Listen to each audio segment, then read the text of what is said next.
السلام علیکم ورحمۃ اللہ وبرکاتہ۔ شادی شدہ جوڑے اکثر یہ سوال کرتے ہیں کہ نفاس کے دوران شوہر اور بیوی کے تعلقات کے کیا اصول ہیں، تو آئیں آج ہم اس پر تفصیل سے بات کرتے ہیں، تو ویڈیو کے ساتھ جڑے رہیے گا۔ اگر چینل پر نئے ہیں تو سبسکرائب لازمی کیجیے گا۔ تو قرآن کا حکم کہ اور وہ تم سے حیض اور نفاس کے بارے میں پوچھتے ہیں، کہہ دو یہ ایک تکلیف دہ حالت ہے، پس حیض کے دوران بیویوں سے دور رہو اور جب تک کہ وہ پاک نہ ہو جائیں ان کے قریب نہ جاؤ۔ کیا ازدواجی تعلق جائز ہے؟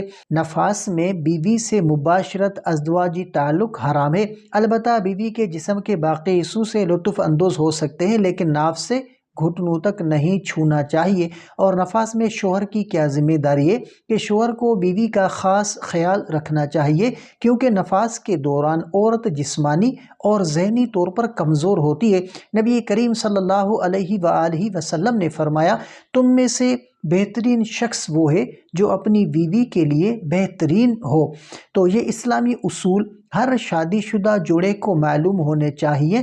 اگر آپ کو یہ ویڈیو مفید لگے تو لائک کریں اور چینل کو لازمی سبسکرائب کریں۔ السلام علیکم ورحمۃ اللہ وبرکاتہ۔